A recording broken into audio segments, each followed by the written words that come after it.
Good morning, everyone.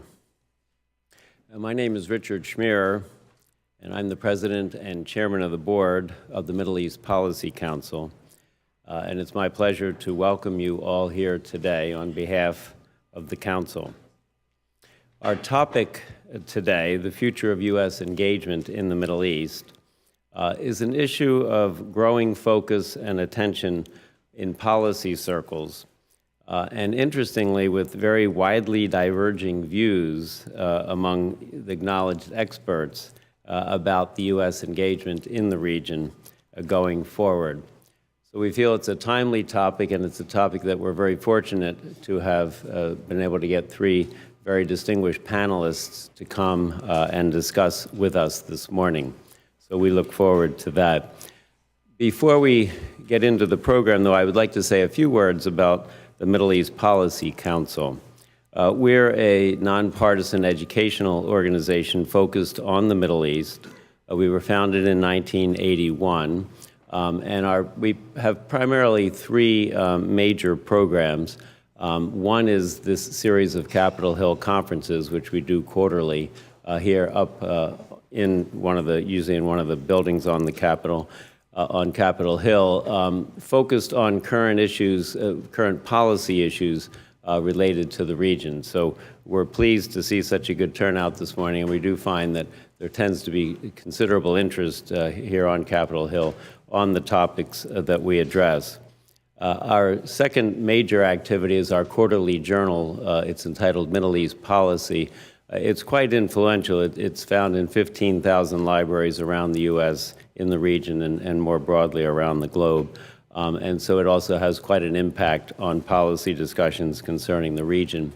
And our third primary activity, one we're very proud of, is our educational outreach to secondary school students and teachers, because we feel that the region, the Middle East, is a region that really is underserved in terms of our educational approach to it in our high schools, and so we try to contribute to improving the level and the availability of information about the region for those students.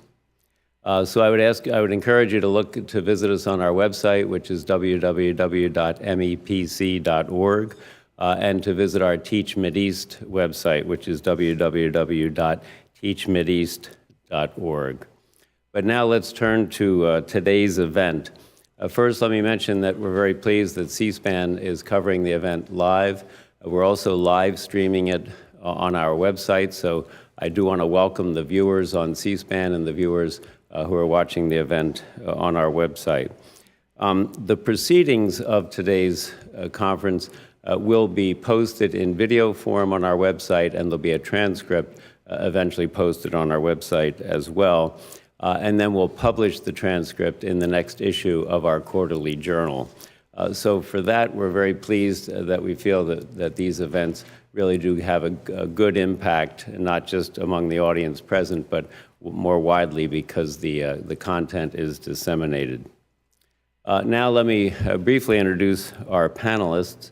We'll begin the program with a friend and colleague and Ambassador Joan Polaschik, who is the Acting Principal Deputy Assistant Secretary in the Bureau of Near East Affairs at the Department of State. Joan is a career Foreign Service officer, and her most recent diplomatic assignment was as ambassador in Algeria. Our next speaker will be Jeff Kemp. Jeff is the Senior Director of Regional Security Programs at the Center for the National Interest. Jeff previously served as Senior Director for the Near East and South Asian Affairs at the National Security Council. Our third panelist will be Daniel Benaim. He's a Senior Fellow at the Center for American Progress. He's also served as Middle East Advisor at the White House, the Department of State, and in the Senate. I'd like to thank all three of you for being here with us this morning. The program will begin with each panelist delivering brief opening remarks. This will be followed by a discussion session, which will be moderated by my colleague, Dr. Tom Mattair, the Executive Director of the Middle East Policy Council. Note that we have placed index cards on all of the seats. Please use these cards to write down any questions which you have as the speakers are speaking, and then hold the card up and so that our staff can collect the cards during the presentations and bring them up to Dr. Mattair, who can then begin to sort through them and prepare the questions for the Q&A. So thank you for your cooperation in doing that, and with that, I'll turn it over to my friend Joan. Joan, welcome. Good morning, everyone. And thanks, Rich, for that lovely introduction. It feels like old home week to be doing an event with you. It's truly a pleasure to be with all of you this morning. I'm delighted to have the opportunity to discuss the future of U.S. engagement in the Middle East and North Africa with such distinguished colleagues. Over the past decade, the Middle East and North Africa has seen profound change. 8 years ago, popular uprisings against authoritarian regimes illustrated a deep desire for more responsive and accountable governance. The hope was, and remains, that broader economic and political participation could deliver a better life to the citizens of the region. Despite the instability of subsequent years, the people of the Middle East and North Africa continue to raise their voices. They are demanding leadership that confronts corruption and welcomes citizen participation in addressing long-term socioeconomic challenges. Tunisians are preparing for a second round of presidential and parliamentary elections later this year, an important milestone in consolidating their democratic institutions. And we're seeing the people of Algeria demonstrate for change in government after 20 years under former President Bouteflika. As protests, elections, and wars in the region continue to make headlines, we are reminded every day just how much the Middle East matters. In the face of the region's persistent challenges, we've had to question our assumptions, move away from things that didn't work, and look at new ideas for advancing U.S. interests.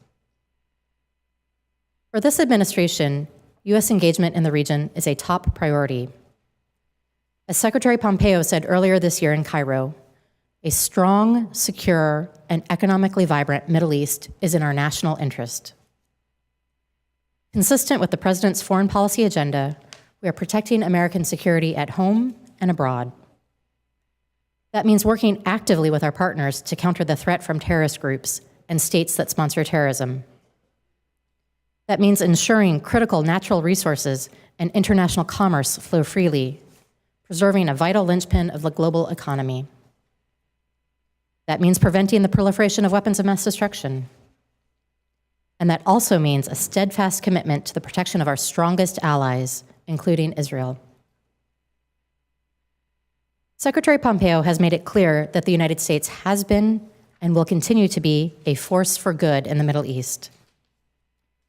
As we celebrated the 40th anniversary of the Egypt-Israel Peace Treaty last month, we took a moment to acknowledge the progress made possible by this seminal diplomatic achievement, an example of United States diplomacy as a force for good. We also underscored our unwavering dedication to pursuing a more comprehensive peace in the region that respects the dignity and security of all involved. Quite simply, the security and stability of the Middle East and North Africa remain a critical and enduring U.S. national interest. We will remain deeply engaged in the region, pursuing engagement anchored in a few key principles. I'd like to quickly outline them. First, the United States is committed to tackling the problems in the Middle East via coalition building. Whether it's the Defeat ISIS Coalition, the Warsaw Ministerial, or the Middle East Strategic Alliance, the United States knows that we cannot go it alone. To that end, we are actively working to promote partner countries' economic and security self-reliance. Second, Iran poses the greatest threat to the region's security, stoking conflict in Iraq, Yemen, Syria, and beyond, and bankrolling terrorist groups like Hezbollah. The United States is committed to working with our allies and partners to counter Tehran's aggressive actions throughout the world. Third, it is clear that the conflicts that have racked this region for more than 8 years cannot be resolved by military force. The United States will continue to support UN-led peace efforts throughout the region and will remain the world's largest single donor of humanitarian assistance. Our traditional focus on protecting the rights of the most vulnerable includes a strong focus on protecting religious freedom. Let's unpack these principles a bit further. In doing so, I'll touch on a few illustrative examples and leave the rest of the Middle East's many challenges for the Q&A session. First, our approach to the region rests on the principle of coalition building. There are real threats to U.S. national interests that emerge from the region. It is in our interest to remain engaged to address these concerns, but we will not, and frankly, cannot lead alone. What does this mean in practice? We have long asked our partners in the region to demonstrate more leadership and responsibility in contributing to regional security. Our approach to coalition building is to ensure that our regional partners have the capacity to provide effective solutions to regional problems.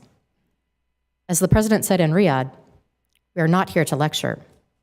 We are not here to tell other people how to live, what to do, who to be, or how to worship. Instead, we are here to offer partnership based on shared interests and values to pursue a better future for all.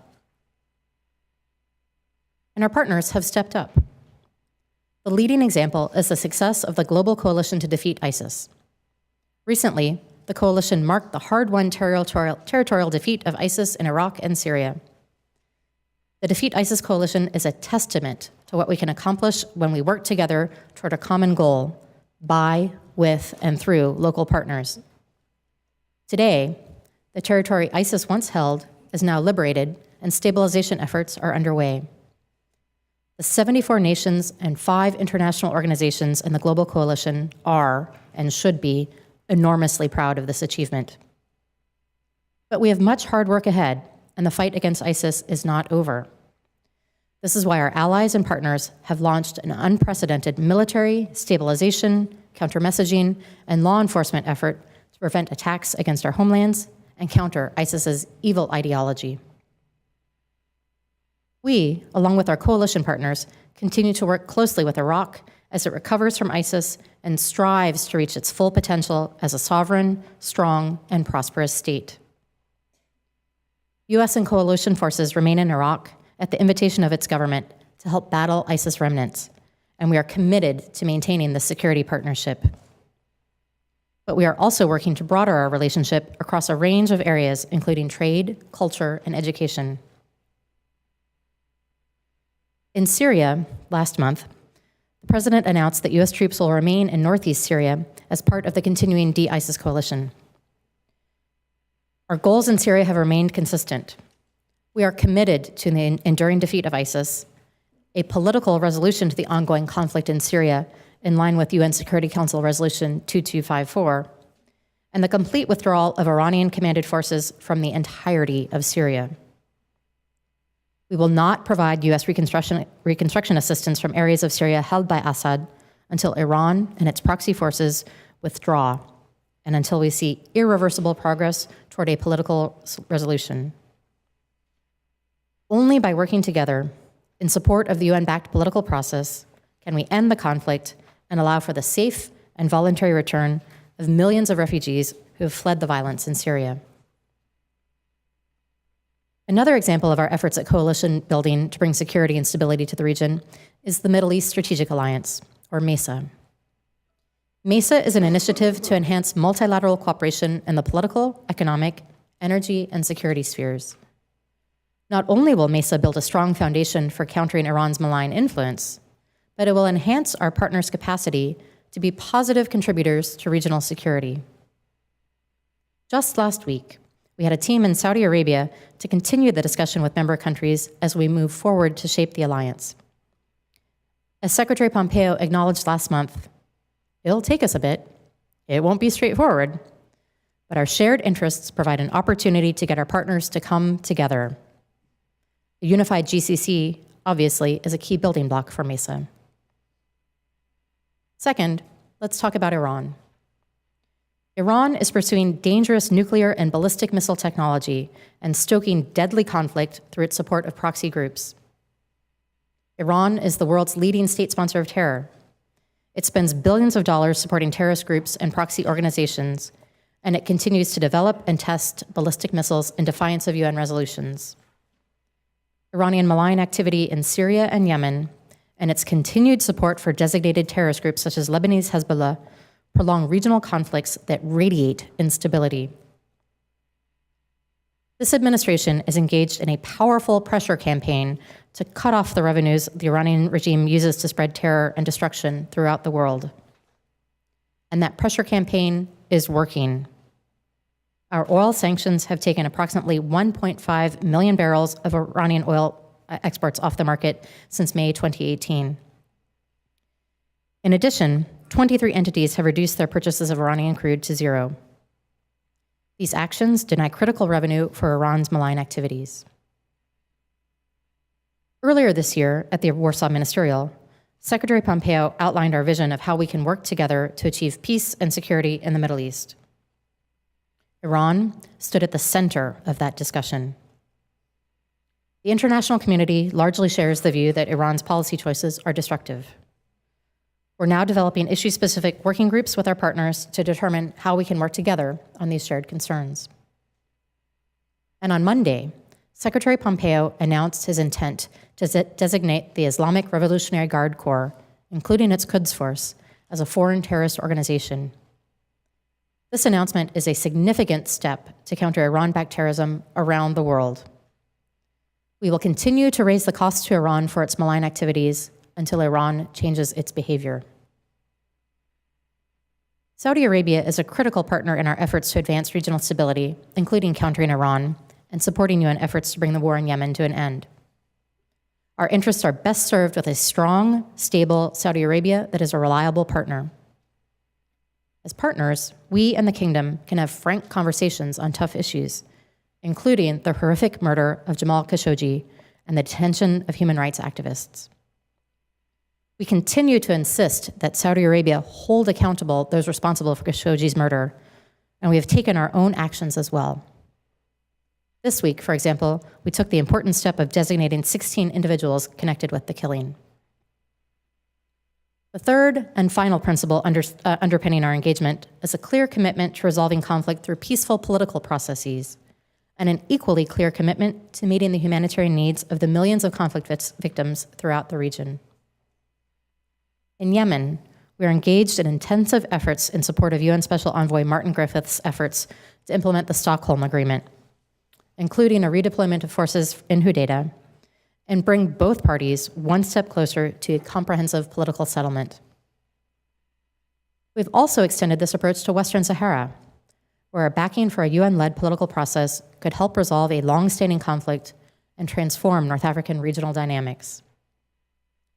We support personal envoy of the UN Secretary-General Horst Kohler and his efforts to achieve a just, lasting, and mutually acceptable political solution to the conflict, which will provide for the self-determination of the people of Western Sahara. And we're seeing signs of progress. On March 21st and 22nd, the relevant parties met for the second time in the last few months to discuss how to achieve a mutually acceptable political solution. Our humanitarian engagement on the region's many conflicts remains strong. In territory liberated from ISIS, we've provided over $2.5 billion in humanitarian assistance to Iraq since 2014, and we've worked with our coalition partners to raise billions more. These funds are being used to allow people to return to their homes and resume their lives. We also have been a leading donor of humanitarian assistance in Yemen, where we've provided more than $1.3 billion in humanitarian assistance since October 2016. This funding includes food security assistance, medical care, safe drinking water, and other support. Only a political solution will end the dire humanitarian crisis, which is why the United States stands firmly behind the UN Special Envoy and his efforts to help the Yemenis bring this brutal conflict to an end. In addition to our traditional humanitarian assistance, the Trump administration also has made support to persecuted religious minorities and the protection of religious freedom a key priority in the region and beyond. We've assisted the recovery of Iraq's persecuted religious communities, particularly those that ISIS targeted for genocide. The administration has programmed nearly $340 million since 2017 to support these communities, including life-saving humanitarian assistance, rehabilitating critical infrastructure, clearing explosive remnants of war, psychological and legal services, and funding justice and accountability efforts. Supporting pluralism and protecting the rights of minorities is integral to the administration's efforts to defeat ISIS, counter violent extremism, deny Iran the ability to exploit sectarian divisions, and promote religious freedom around the world. This engagement reflects core American values. As the President has said, above all, we value the dignity of every human life, protect the rights of every person, and share the hope of every soul to live in freedom. The United States maintains an unwavering commitment to freedom, democracy, and fundamental human rights. Our core values of human rights, rule of law, and accountable democratic governance include a commitment to freedom of religion for every person. Taken together, these principles, our coalition building, our efforts to counter Iran, and our steadfast engagement in support of peaceful solutions to conflict lay a clear path for sustained U.S. engagement in the Middle East and North Africa. As I stated at the outset, a stable and secure Middle East is in the national interest of the United States. Our engagement is designed to advance that interest in the face of both longstanding and emerging challenges. We stand ready to work with our partners who have the courage and leadership to address the challenges we face and are ready and willing to make positive contributions to regional peace, security, and stability. We appreciate that the challenges facing the region are complex. For that reason, the administration has made it clear that the way that we've always done things historically won't always be the preferred approach. And even as we're shaking things up, we believe firmly that common threats and common interests mandate continued U.S. engagement. And to once again quote Secretary Pompeo, our aim is to partner with our friends and vigorously oppose our enemies because a strong, secure, and economically vibrant Middle East is in our national interest. Thank you very much, and I'll turn this back to Rich.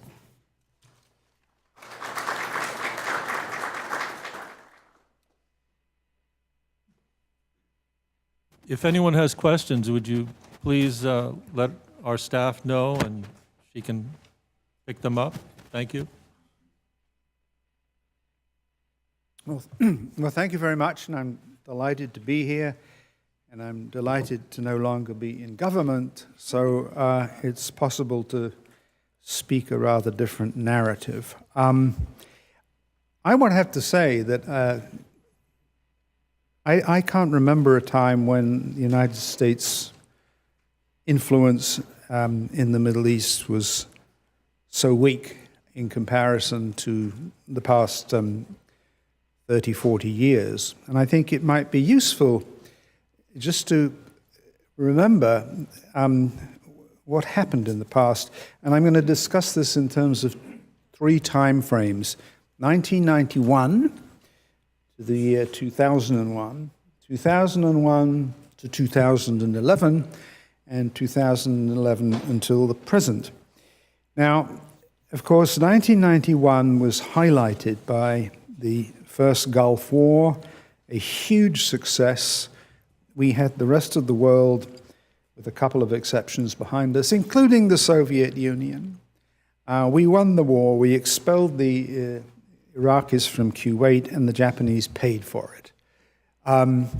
In the wake of that successful war, George H.W. Bush pronounced a New World Order and talked about four needs for the Middle East: shared security, an end to a proliferation, a more vigorous peace process, and, of course, economic development. There were some successes during this first 10-year period. The Madrid conference in October 1991 was co-chaired, can you believe this, co-chaired by the United States and the Soviet Union 3 months before the Soviet Union ceased to exist. 2 years later, you had the Oslo Accords and the famous handshake on the White House lawn between Rabin and Arafat. 1994, you had the the second major peace treaty between Israel, this time with Jordan, and that has been sustained. And we engaged in a number of multilateral dialogues on all sorts of issues, from water to the environment, which didn't get very far then, but actually today are extraordinarily important. But this was the unipolar moment of American power, and it wasn't just in the Middle East, it was global, and everyone recognized it. And then suddenly, on September the 11th, everything changed, and we embarked on two wars, which are still, in a way, not over.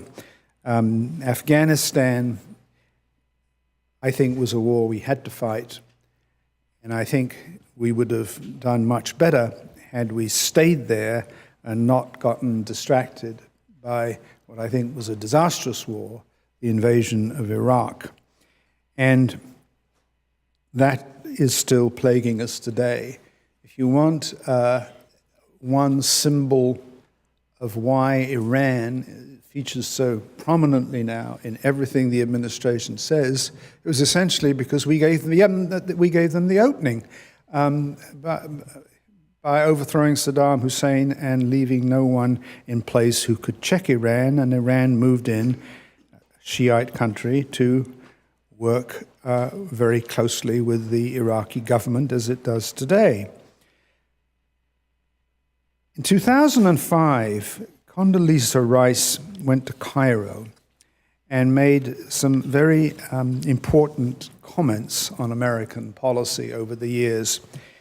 She said, in particular, "For 60 years, my country, the United States, pursued stability at the expense of democracy in this region of the Middle East, and we achieved neither. Now we're taking a different course. We are supporting the democratic aspirations of all people."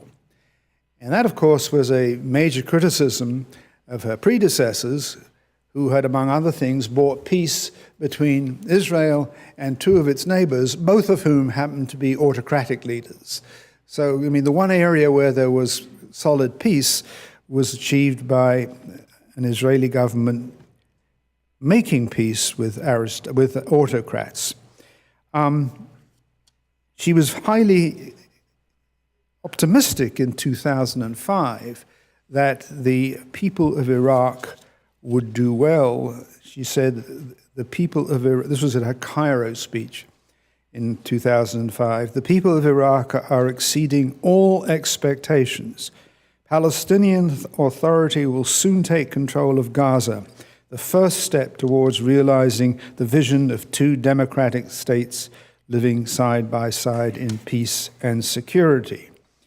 And then in 2009, a new president, President Obama, made his way to Cairo, like everyone seems to do, and he made some remarks that were essentially designed, I think, to reach out to the Muslim world, and yet he made some statements that did not go down very well with his opponents in this country. He said that 9/11 was an enormous trauma to our country. The fear and anger that it provoked was understandable, but in some cases led us to act contrary to our ideals. And he got criticism for that, but I think in retrospect it was a pretty fair statement. The third period came with, of course, the Arab uprising, which Joan began her talk with. And this, of course, was as traumatic as anything we've seen in the Middle East, but the sort of net result has been confusion and illusions from my point of view. I won't go through all the candidates who rose up in the spring of 2011, but the two critical ones from an American point of view were Egypt, where I think we displayed total confusion.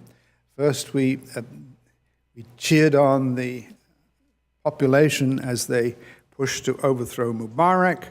Then we gave faint praise to Mr. Morsi, who was democratically elected, so they say, and then did very little when he was overthrown by General Sisi. and General Sisi is still there today. He's our great friend. He reflects none of the democratic aspirations that George H.W. Bush, Condi Rice, and Barack Obama called for. Syria is perhaps the most serious case, because in the case of Syria, we essentially punted. And we won't go into the details, we can in the questions and answer. But essentially, we drew a red line that if you use chemical weapons, there will be implied military retaliation. There was not. The parallel thing that happened in Syria was that Russia moved in. Russia moved in with the Iranians and Hezbollah, and after 6 years of brutal fighting, we have to admit that Assad and his friends, at least for the time being, won the war, and we have really no say or influence about what is going on in mainstream Syria. We do have a lot of influence about what's going on the periphery, where we have been fighting quite successfully ISIS with our friends, including the Syrian Kurds. So the situation we have today is that the United States is now facing competition in the region from outside powers, particularly Russia, but also Turkey, who does not share our views on many things, Iran, and perhaps in the longer term, China. China's influence in the Middle East is growing systematically, not in a military sense at the moment, primarily through economic investment and trade. But in the future, China's going to be an issue we have to deal with. The current administration seems to be totally preoccupied with Iran, and for understandable reasons, because Iran does pose a major challenge to our interests in the Middle East, particularly in Syria, where it has essentially a landline now between Iran and the Mediterranean, and it has many forces there that it supports, including Hezbollah. It's put a big investment into Syria and Lebanon, and shows no sign of going away, and the Russians don't seem to object too strongly at the moment. Mr. Pompeo, however, went to Cairo again, another trip to Cairo. You see, you have to touch base there. And his view was that what we're going to do in Syria is the following. In Syria, the United States will use diplomacy and work with our partners, now listen to this, to expel every last Iranian boot and work through the UN-led process to bring peace and stability to the long-suffering Syrian people. There will be no U.S. reconstruction assistance for areas in Syria held by Assad until Iran and its proxy forces withdraw and until we see irreversible progress towards a political resolution. Now, of course, what he did not say in that speech is how we're going to do this. How are we going to get every Iranian boot out of Syria at the very time that the president has said we're pulling all our troops out of Syria? Does he think the Russians are going to do it? I don't know, but I think this is a much more challenging problem than the Secretary of State suggested in that speech on January the 10th of this year. I think we have to accept the fact that the end of American dominance is obvious, but it doesn't mean to say the end of American influence and presence and capacity to do useful things is over. Because the reality is, America was the unipolar power, the superpower, that really could call the shots in most regions of the Middle East. It can't do that today. It does have challenges. Russia, Iran, Turkey, China, I've mentioned. But actually, if you look the capabilities of these four countries, they don't add up to American power. So, I mean, we have challenges, but I don't think there's anyone there to replace us. So what that means is that there will be friction and conflict and no easy solution to the challenges we face there. I think we have to accept the fact that in many cases we have misunderstood the nature of the conflicts in the Middle East. I think one of the tragedies of the Iraq War was that we had no real concept. If you go back and look at the debate on Iraq and what the Pentagon was saying at the time, not the State Department, the problem is they were just left out of the planning. There was really no understanding of how confusing and how sectarian Iraq was and why it wouldn't be a cakewalk. And even if we won the first round of the military confrontation, that was just the beginning. And of course, it was the drawdown of our forces to go into Iraq that weakened our position in Afghanistan, which some would argue is the reason we're still there, is because we never really gave Afghanistan the full capabilities that we had at the time. So if there's no one who can replace us, what really should our policy be? Well, I don't object at all to building alliances, putting sanctions on countries. Just to note, though, that sanctions are the easiest, laziest form of policy that this town ever engages in, because when you vote for sanctions against Iran or Venezuela or Russia in this town, there's no lobby opposing you. You tried to pose sanctions on India or Israel, it would be enormous amount of lobbying to stop it. But it's a freebie. But it doesn't necessarily get you what you want.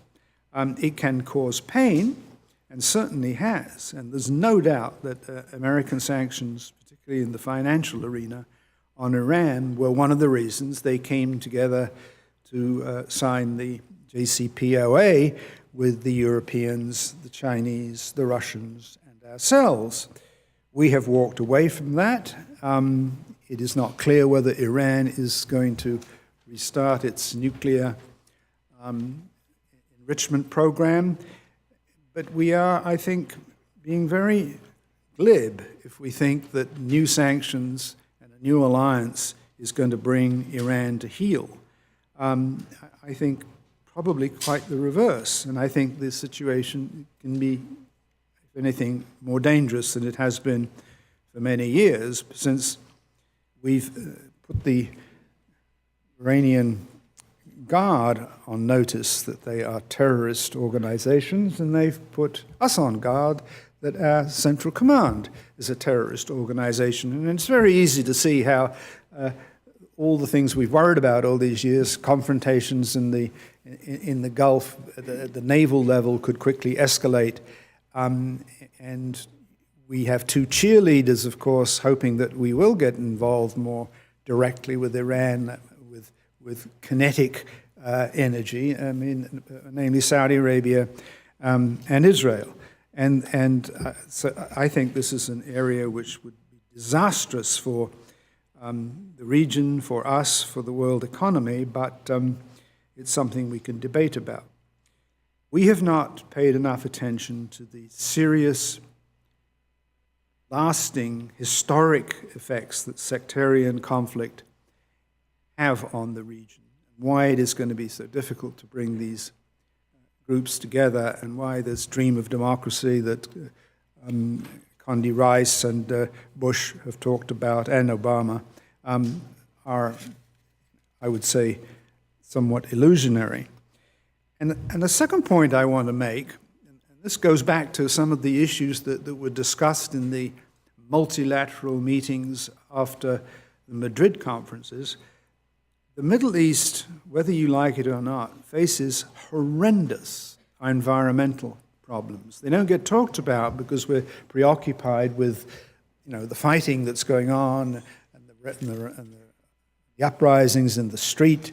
But the reality is, all that from Morocco to Yemen, including Iran, Iraq, Syria, Egypt, even Algeria, Tunisia, these countries face the effects of climate change in a double whammy. They're suffering from shortages of fresh water and are facing the dangers of rising seawater. Egypt is a classic case in this. And so that underneath the surface, while we're all debating these grand strategies and nuclear weapons, and, the countries are facing catastrophe in some areas, and it's not unknown and not unnoticed that 5 years before the Syrian outbreak in 2011, there was mass drought in the Syrian countryside, which led to migration to the cities with no jobs, and that just became tinder for the fire that exploded. So I have a rather pessimistic outlook, as you can see, but one that I do not think we should walk away from. I just think we should walk with more caution and more realism, and not constantly talk about how we're going to bring democracy and peace to the region when it's clearly not going to happen. I will leave for the question and answer period the huge issue that we shouldn't be discussing at this panel because of what happened this week, namely, will there now be a new American peace process to bring the Palestinians and the Israelis together at a time when Mr. Netanyahu has won the election with Donald Trump's blessing, and he's talking about further annexation in the West Bank. So let me just stop there.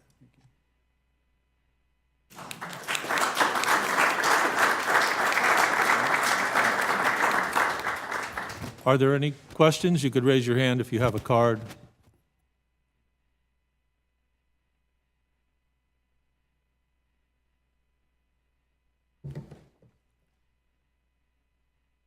Thanks very much, everybody. It's an honor to follow two such distinguished and insightful speakers, and to share the dais today with a couple of U.S. ambassadors who are both so personally decent and so widely respected and admired in their work. In speaking to you today, I'm reminded of the old political saying that everything important has already been said, but not everyone has said it yet. So I'm going to try to take a slightly different tack here and talk about the future and how the present sort of points to the future of U.S. engagement. And in so doing, I'm reminded of the adage variously attributed to the Danish physicist Niels Bohr and Yankee legend Yogi Berra, which is to never make predictions, especially not about the future. And in a region that disagrees so often about the past, it seems kind of an apt place to start. Now, I come to a discussion about the future of the Middle East with a hefty dose of humility. I came into the State Department in late 2010 at a time when everyone was consumed with dealing with the fallout of our diplomatic cables by a little outfit never heard of again called WikiLeaks. Nobody had predicted in that winter of 2010, even me who had spent time with some of the people who ended up becoming the revolutionaries of Tahrir when I was a graduate student, that 1 year later, 4 dictators totaling over 130 years of rule would be gone in 2011. So I approach this with humility, also recognizing that no president and no party has a monopoly on either wisdom or wishful thinking in the Middle East on success or failure. This is a region that has thwarted the intentions of many on a bipartisan and nonpartisan basis for some time. So I thought what I would do is to first start on the firmer ground of assessing what I see happening now, and then venture into the riskier ground of future trends and what I see happening. 2 years in, and I say this with sincere respect for very able diplomatic colleagues who are working day in and day out to advance the interests of the country and to serve in an honorable way, regardless of their perspective vis-a-vis several administrations that they may have disagreements with over time. But I see a decidedly mixed record unfolding. I see a Trump administration that genuinely deserves credit for continuing the military campaign against ISIS, which was begun and designed under one president and is being completed under another one. But I see an administration that is underinvesting, especially in the civilian side of the aftermath in eastern Syria and in Iraq, outside of that very worthy and very important area of the Nainawa Plain, whose communities do indeed deserve to have the kind of future that we're investing to give them. In Iran, I see an attempt to reorient U.S. policy around countering Iran, much to the satisfaction of some key regional leaders. But I see an administration that has yet to reconcile maximalist goals and rhetoric with minimal investments beyond sanctions to change the regional equation over time. I see an administration that has worked assiduously to restore frayed U.S. partnerships with key regional players, an opportunity that President Trump saw and seized fully, but also one that too often has outsourced regional leadership to partners while granting them a blank check, as it seems from outside, for destabilizing moves and domestic repression. And there's a real honest choice here that we should come back and talk about. We're seeing, I think, a calculable impact of that green light in some of the regional choices in particular of various actors. And I see an administration, again, with great respect, that has systematically downgraded diplomacy and development tools, whether it's the 20 to 30% budget cuts that are recommended by the administration year after year, or the winding up of very valuable development missions in places like the West Bank and newer but still valuable in eastern Syria, or the unfortunate security-driven closing of the U.S. consulate in Basra. And what I see is a little bit of an uneven, kind of hyper-personalized approach that I think is unfolding at the cost of expertise and civilian capacity and unfortunately bipartisan support for key relationships that shouldn't be partisan issues. Now, I think all of this, you won't be surprised to hear, is likely to leave us worse off as I pivot to the future.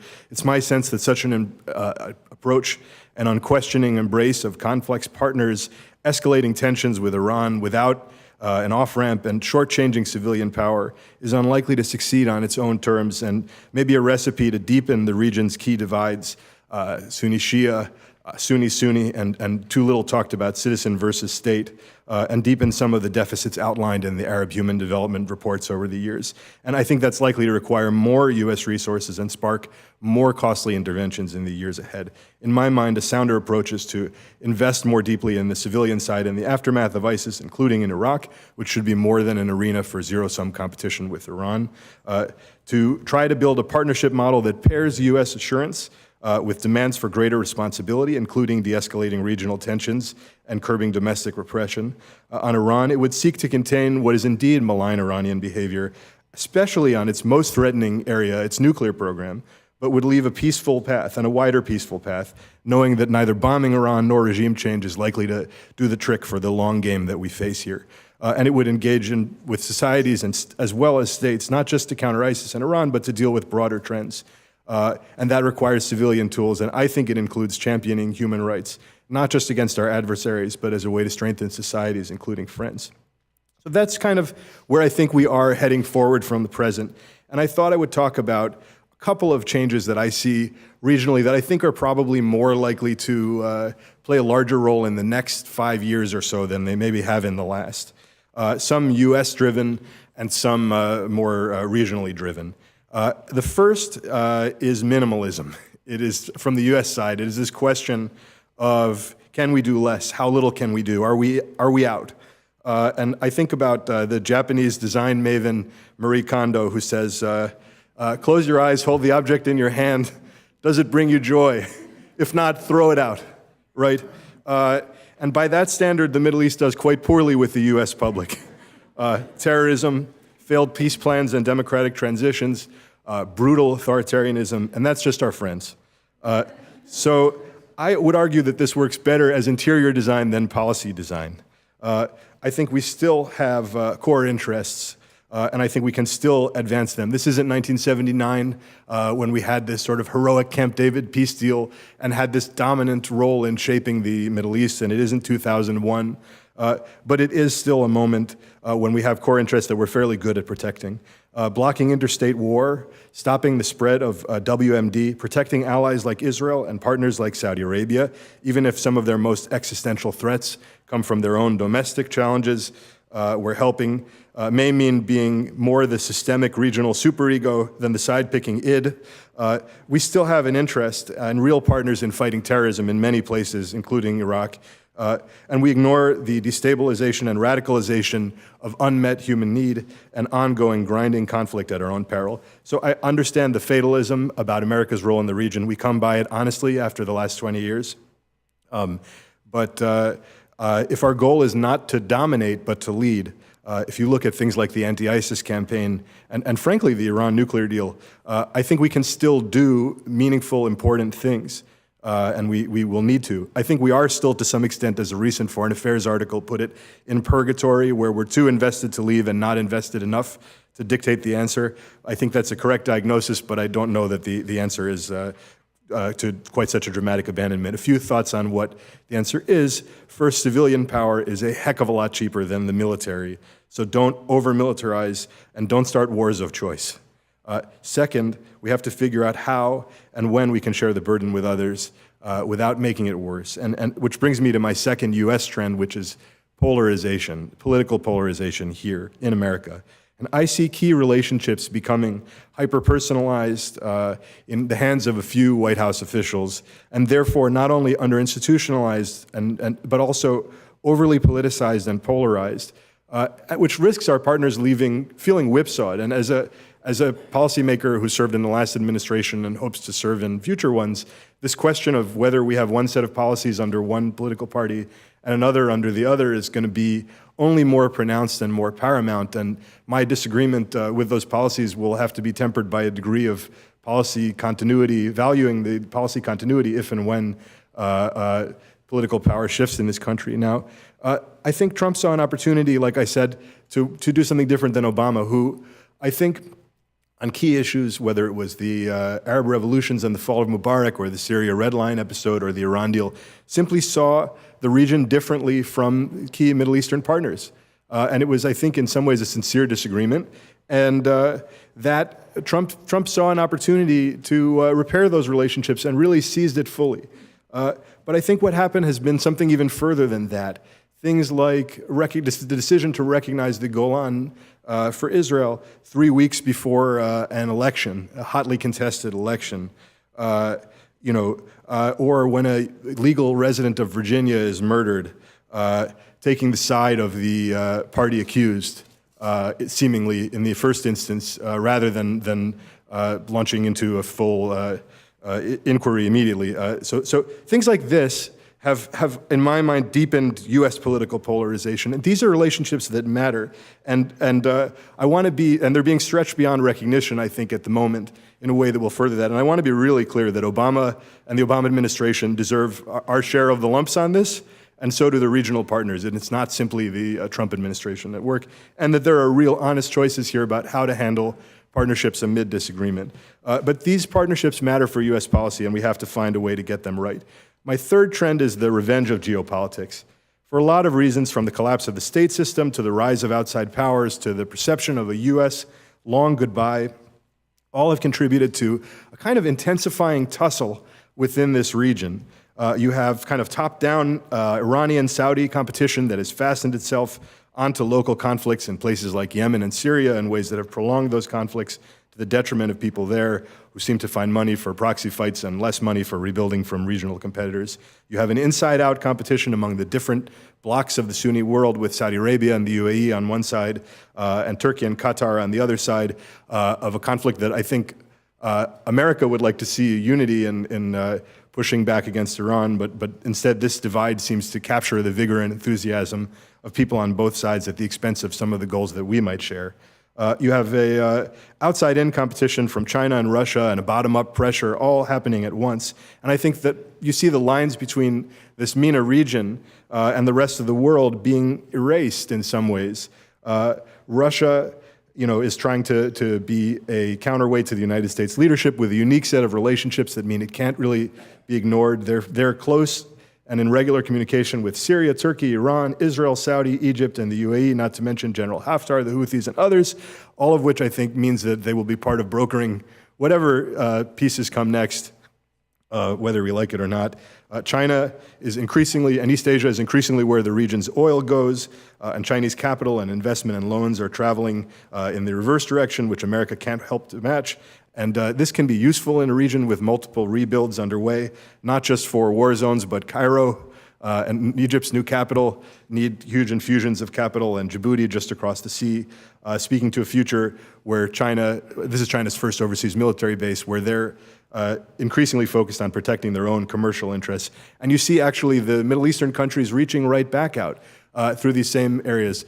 You see MBS traveling to East Asia and South Asia. You see a kind of mini great game where Turkey, Saudi Arabia, the UAE, Qatar are competing for shorelines, ports, farmlands, proxies in East Africa.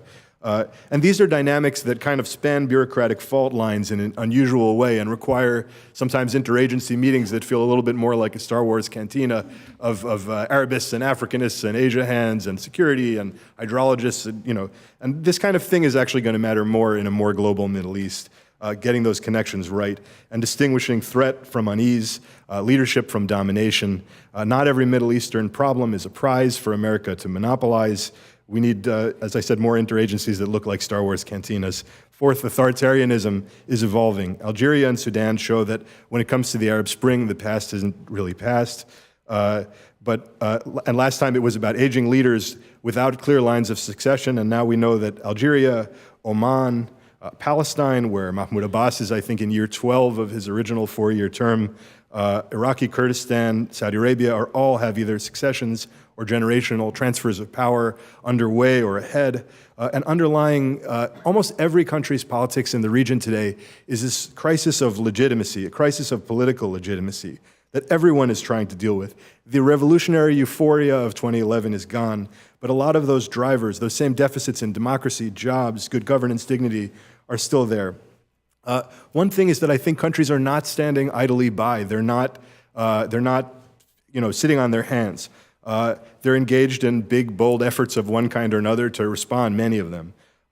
In many cases, that's authoritarian modernization. Saudi Arabia and Egypt are both engaged in big economic reforms, huge infrastructure projects with real potential to deliver future growth, but pain today. Not just the kind of shining new cities, but the price of a bowl of kosheri in Cairo are the kinds of things that should be barometers of current and future stability. And whether these kind of authoritarian and modernization experiments succeed will be tremendously important to the region's future. The flip side of that is the kind of severe and intensifying hyper-repression with, I think, unfortunately, tacit approvals at some points from the highest levels of the United States government. And I think you see that there may be, within this idea of authoritarian modernization, some contradictions, as the Kingdom of Saudi Arabia discovered when it launched a crackdown against its economic elite and top investors. And just as they were trying to attract FDI, foreign direct investment, for their own reform programs, and saw their investment into the country collapse by 80%. So these experiments in authoritarian modernization matter greatly. Nationalism is another key authoritarian evolution that I think we're seeing, which can bring coherence to countries in places like Egypt and Iraq and Saudi Arabia. But I think the discourse of tribes with flags may capture some important connections and layers of authority, but I think is at risk of ignoring others. It is an alternative to sectarian or religious identity. In places like Egypt and Saudi, it's part of an attempt to defang extremism, but it comes with its own confrontation and demonization, which I think you could see when young Saudis cheered on Germany and Canada, fights between Saudi Arabia and Germany and Canada, which had the temerity to criticize Saudi Arabia mildly over human rights.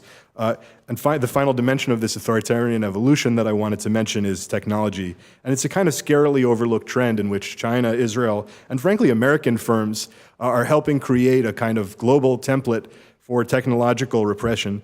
This is the next frontier, not just hacks and leaks against key figures, but a suite of technologies being perfected in places like Tibet and Xinjiang that merge closed-circuit cameras, facial recognition, and big data to monitor and track people in real time. I think of it as like an Arab Spring in reverse.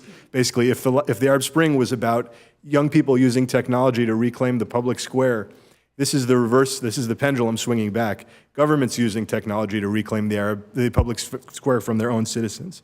Fifth and finally, and I'm grateful and happy that Geoffrey Kemp brought this up as well, find myself in violent agreement with his comments on this, is nature and national security, which might be a bit further down the road, but there are credible arguments that rising food prices among the world's largest grain and wheat importers and the forced urbanization of Syrian farmers helped drive the revolutions of 2011. I suspect that the intersection of nature and national security will only grow, as Mr. Kemp said, from the drought in Yemen to Gaza's scarily undrinkable water to the Mosul Dam, which while we were in government threatened to loose a 20-foot inland tsunami that would have turned Mosul City into a fishbowl and was predicted to send a 20-foot inland wave as far south as Baghdad, to the massive hydroelectric dam, the largest in Africa, that Ethiopia is building upstream from Egypt and Sudan, whose reservoir alone requires more water than Egypt uses in a year.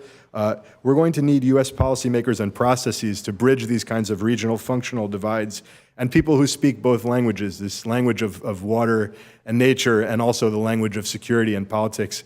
And frankly, sometimes we'll need the kinds of dialogues that Egypt and Ethiopia and Sudan have, where security and intel chiefs sit next to water ministers and diplomats. So what does this all mean? We need to make a case for, I believe, for sustaining, for restrained but sustained, let's say, U.S. engagement in MENA region without arguing for a path-dependent and overly militarized status quo, in my mind. We have to find ways to make our partnerships work better on both sides. We're a systemic actor, and the choices that we make have moral hazard effects on the players on the ground. We need to make investments beyond Iran and ISIS and beyond rulers to connect with societies. I can continue to ask myself why it is, given the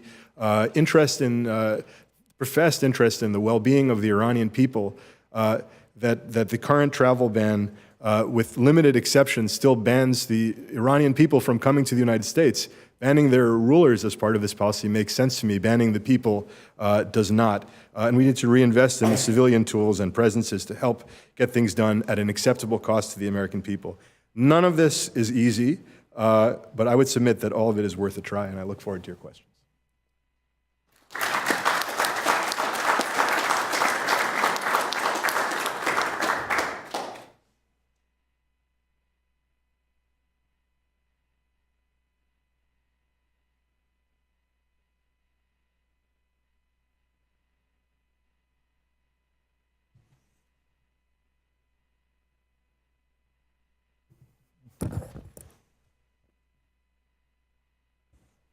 I have to look over here and make sure my voice is captured.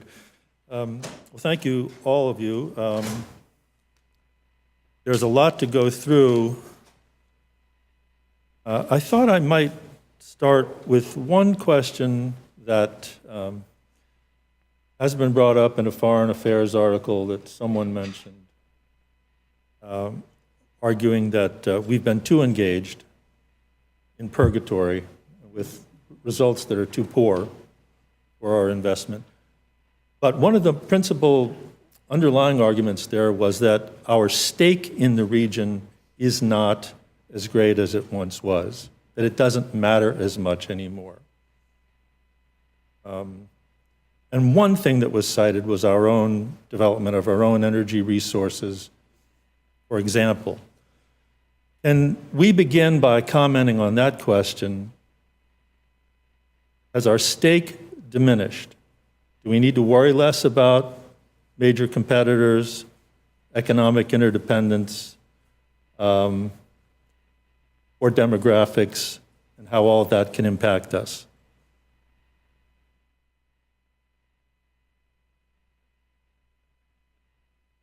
Have I hit the button correctly? Yes. Okay. With the permission of my colleagues on the panel, I'd like to just jump in first with the administration's perspective. Absolutely, our stake in the region still matters. And, we've seen now several administrations talk about the need to, people have used the term pivot to Asia or basically look at the great game. And the administration's national security strategy makes it very clear that we're concerned with Russia and China and maybe some shifting positions in the world. But fundamentally, whether we're mired in limbo or purgatory or whatever you'd like to call it, there are still very real risks that are coming to the United States from the region. ISIS had the capacity to reach our partners, to reach the United States. There was very serious, scary threat planning that was coming out of there. We had a national security imperative to address that. Don't forget about Al-Qaeda, that's still active there and has a far global reach. We have key security obligations for our partners, Israel. Israel is gravely threatened by Iran. So our core national security interests still depend on this region. Yes, there are shifting issues in terms of U.S. energy production. We're now, I think, one of the world's largest energy exporters. That's remarkably different, but we are still we still have other core interests in that region that we really need to continue to engage. And I think that all of our panelists acknowledge that. Well, and even on the question of energy, our major trading partners around the world are far more reliant or dependent on that oil than we are. So we still need to worry about that oil getting out. Oh, absolutely. I think that the reality is there is no substitute in the world to Gulf oil because of its ease of extraction and therefore its relatively low price, and that at the same time other sources of oil are problematic. Libya, Venezuela, just to give two examples. And yes, and Tom, you're right. I mean, we don't need the Gulf oil as much as we used to, but if Japan and China find the price of their oils going way up because of constrictions either elsewhere or because there's conflict in the Gulf, we're all going to pay a price for it because the oil is a fungible commodity that has a world price. It's not the same with gas. And therefore, any threat to the Gulf oil, whether by war or by embargo or whether OPEC, I mean, it's all something we have to continue to pay great attention to. I guess I'm going to mildly disagree and say that I think it probably does in some ways matter a little bit less. The price of oil is a bit stickier at a lower number than it used to be, and we're on both sides of the equation, even though I completely agree with my colleagues that the health of the global economy depends on it to some extent. I think we're working assiduously on counterterrorism measures beyond the instability of the region.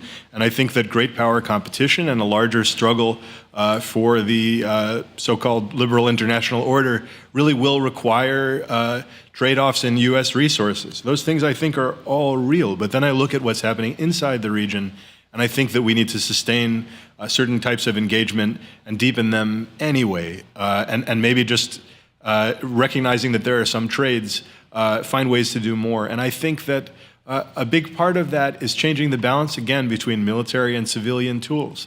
As the war in Afghanistan winds down and President Trump pulls us out of eastern Syria at some point, either in a month or 2 years, depending on when we actually leave, these are the kinds of things that may create opportunities for a different military footprint. Our military footprint in the Middle East need not be written in blood anywhere, or inscribed in stone. We may need fewer army forces in Kuwait or a different presence at Al Udeid if we're not flying into Afghanistan, or we don't need as much ISR in overhead surveillance of Syria, eastern Syria. So I think all of that should be in play, and we may not need a carrier in the Middle East perpetually. But to me, I think the real missed opportunity is the expectation that we can do less with more and not face any trade-offs, and that this militarized presence, which is extraordinarily expensive, basically as expensive as the foreign affairs budget in the CENTCOM region is as expensive or more expensive than the entire foreign affairs budget of the United States, development, diplomacy, commercial assistance, all of the rest of it. So I would advocate that that's the rebalance that will allow us to deal with the larger issues of balancing our presence around the world if we're able to get it right. Maybe, Jeff, you want to comment on our military posture there, because you're an advocate of offshore balancing. Listen, I agree with the sentiment of what you said. I completely agree with. I mean, and I'm just, here we are in the Capitol. I'm thinking more about the realities of this administration, and are they going to be prepared to make this sort of trade-off of less military and more aid and diplomacy? Every indication that I see is that they are cutting in the very areas that everybody seems to think we should be increasing. That building more bombers and aircraft is very fine for constituents that make them, but if you really believe that we need a more effective diplomatic and economic assertiveness in regions like this, the money has to come from somewhere, and I don't think the mood in this country is one to be more generous. Quite to the contrary. I think the feeling of most Americans is we have paid trillions, it's probably trillions by now, trillions in these wars and in aid to various groups throughout the Middle East, and it's time for someone else to pick up the slack. I could just comment on that point. This administration is very focused on burden sharing, and yes, I would agree that there is a need for, first of all, the military presence, but also on the soft side, diplomacy, development, and all of that. And if you look back over the last year plus, we've seen our partners step up and meet challenges that the U.S. has said, we've had enough, thank you very much. Syria stabilization, we have the Saudis and the Emiratis who've contributed, I think, $150 million for stabilization funding. Why should the United States have to pay for everything in the region? So, as we look at rebalancing our own interests, I think it is fundamentally in the United States' interest, if we want to get out of this purgatory that article described, we need to ensure that our partners have the capacity to step up and do what they need to do to ensure their own security. And when you look at this idea of the Middle East Strategic Alliance, that's where the administration would like to go with this. Why should the United States have to have a forward-positioned military presence? Maybe our partners need to play a larger role in that as well. Yeah, could I just add just one thing on that, Tom? I mean, I think let's take the immigration issue, which is a familiar one to all of us. I mean, really, the great immigration crisis of the last 5 years started in the Middle East, and it affected Europe in a profound and dramatic way that we still haven't seen the end of. And the bottom line is it's up to Europe to take the lion's role in trying to make sure that this flow of immigrants is slowed down by helping them stay at home by development and reconstruction and all that. It's going to cost them a lot of money, but Europe's not poor. Meanwhile, the United States, we talk about the caravans from the Honduras and Nicaragua and, El Salvador, but this is just the beginning of South American problems, and that the United States has to be very aware that our immigration problems are likely to get worse from this hemisphere, not from the Middle East, and that's another priority we'll have to take into account. Well, we've got military, economic, and diplomatic tools. Stay one more minute on military. Jeff, can you spell out what you believe the appropriate military posture for the U.S. is, or to be in a position to do offshore balancing? Well, let's just think about what we have been doing. I mean, the one thing we have been doing, I think, if very effectively, if somewhat brutally, I mean, we are very good at using air power to deal with recalcitrant enemies, most recently ISIS. So I think as long as we have a formidable air presence, both based from land bases and and carriers, we're going to be formidable military. There's no one that could match us when it comes to the deployment of air power in the Middle East. Where I think we have gotten into trouble so many times is when we put in ground forces and start taking casualties, because this town and this country is less upset by the huge cost of every bomb run there is over Mosul or wherever it is than they are about the death of one American soldier or contractor, male or female, in Afghanistan or Iraq. So keeping the land component of our military forces small, offshore if possible, not subject to occupation of cities, I think is the way we should be going. There may be occasions when, of course, we have no option, but we can bring forces in very quickly, because it's the other great advantage that the United States still has is a formidable lift capacity, which no one else in the world can compete with. So, if there were another crisis in Libya that needed American ground forces for evacuation purposes, we can do it. And by small forces, in the region, you would mean training forces? Yes. Yes. I mean, I'm nothing against training forces as long as they're not vulnerable. Yeah.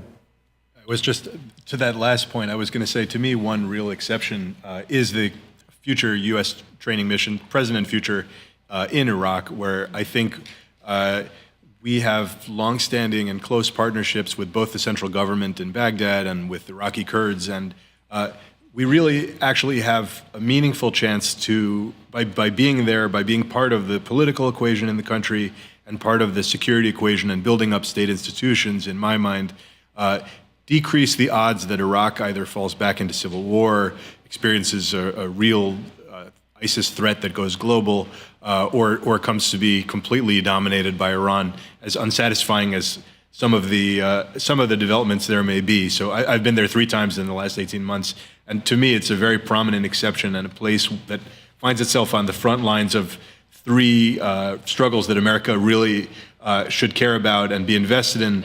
First and foremost, the struggle to make sure that ISIS can't come back in the places where it rose to threaten our allies and our own people, in fact. Second, to make sure that Iran can't dominate the entire Middle East, although I think we need to be realistic about how that works in practice. And third, just to show that in the year 2019 and beyond, different sects and ethnicities can actually still live peacefully together in the Middle East. And I think getting those things right and treating Iraq not just as a war, but as a country, and not just as a battleground to fight Iran, but as a place that matters on its own merits, can help create a building block for a future more stable and less polarized Middle East. And I would love to see Iraq, for example, join this Middle East Strategic Alliance to make sure that it's not really just about fighting a sectarian or intra-Sunni battle, but is really sort of about regional stability. Joan, and can you say something about the reduction of our small presence in Syria, and something about our, the military assistance we provide to the Saudis in their campaign in Yemen? Sure. Okay. That's a 2-part question then. Let me tackle Syria first. Well, as I stated in my remarks, thank you. I'm having a hard time with my there. As I stated in my remarks, our policy in Syria remains unchanged, and the president made the decision to retain the troop presence there so that we can continue what we need to do with respect to defeating ISIS. Yes, they've lost control over the physical territory, but it's very clear that remnants are going to dig in for an insurgency. And it's important that the United States stays engaged. We have capabilities that not all of our partners have. It is a coalition effort, and I think having the U.S. continued presence is key keeping the partners there. And I would second, by the way, what Daniel said about Iraq as well. And I would note that, again, within Iraq, it's not just a U.S. presence that's key. We have a coalition presence there. We have a NATO presence now, which is huge. So as I said in my remarks, we're really focused on coalition building. And then your second part was about Saudi, right? So let's look at the situation in Yemen. There are serious counterterrorism threats that are coming out of Yemen. So U.S. engagement has been focused on precisely that. There's the AQAP element there.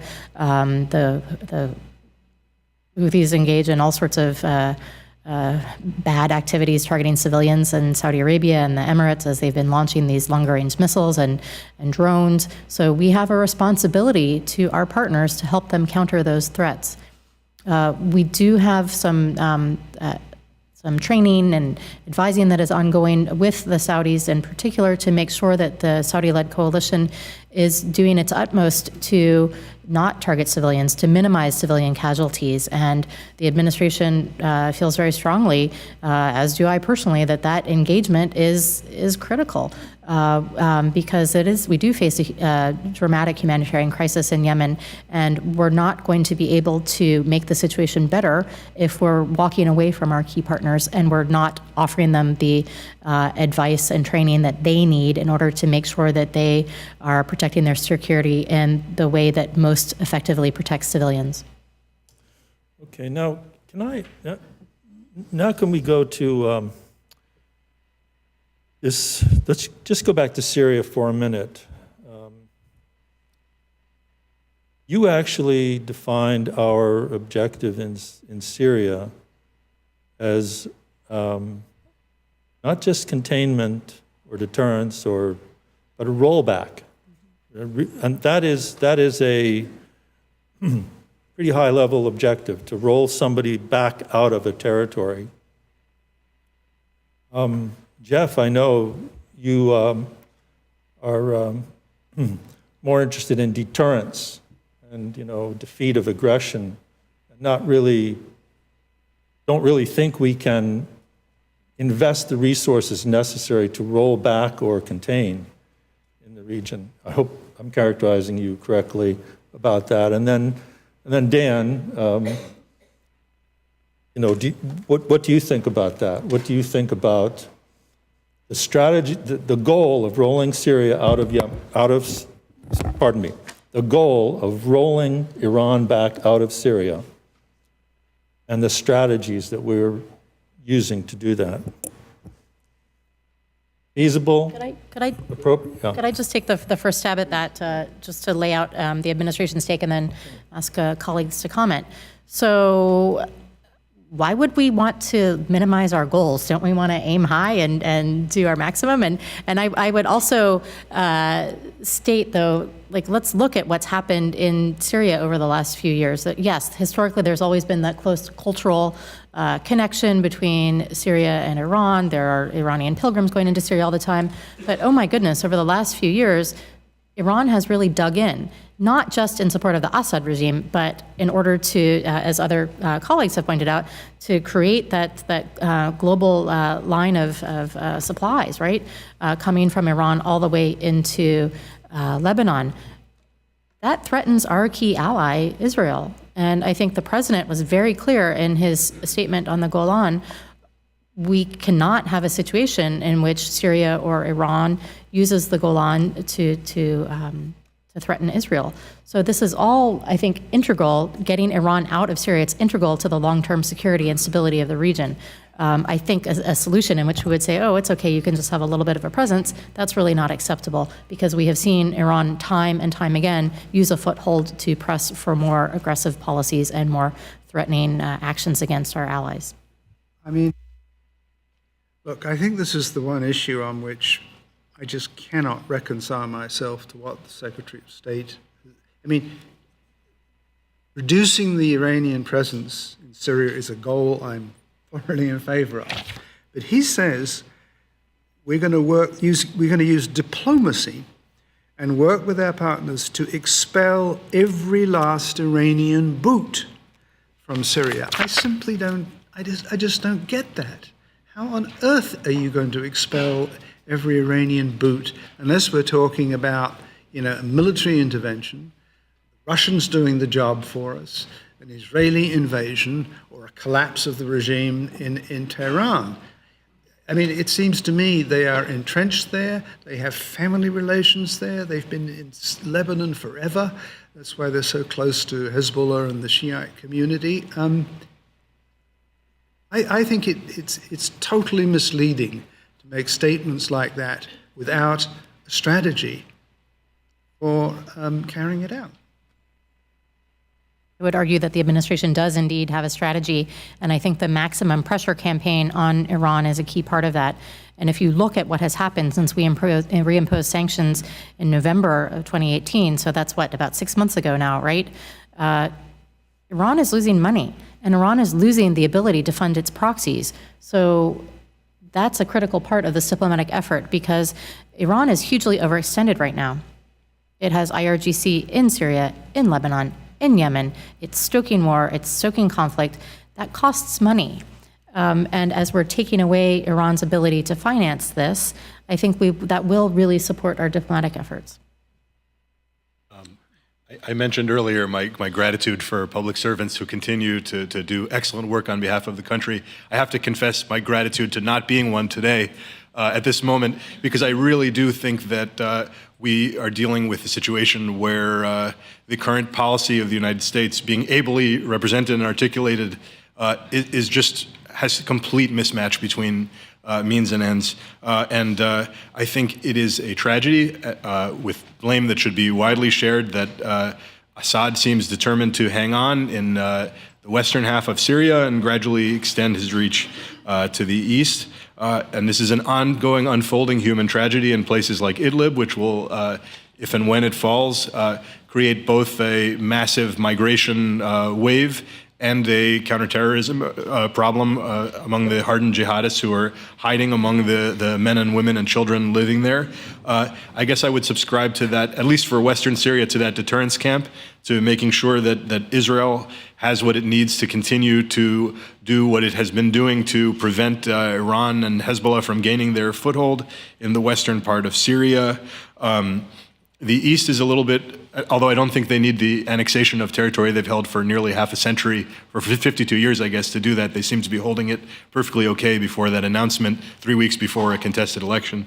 But I think that when it comes to the eastern part of the country, it's a different thing, and it's where the United States has been more directly involved more recently. And it's my observation that for all the kind of walking back and walking forward of this policy over time, it's 1 month, it's 2 years, it's, we've squandered a lot of leverage to use the eastern half of Syria, where we had been providing security, to shape as much as possible either the terms of autonomy for eastern Syria, the cohesion of the various actors on the ground that we've been helping, although in the middle of last year we stopped providing them stabilization money of our own. Instead of adding that effort to the welcome funds from the Gulf and the UAE, we cut our own funds and kept our soldiers there, indicative of this imbalance that I'm talking about in my mind, and zeroed out those funds for future requests despite keeping our troops there at a minimum as a matter of force protection. You'd think we'd want American money there. But we never had a great hand to play in eastern Syria, and my colleagues in the Obama administration would tell you, we never should have been there for as long as we were. This is a hard choice. This is I take nothing away from that, but the way that this has been handled left us with diminished leverage to shape and negotiate that future role insofar as we can play this hand into the rest of Syria.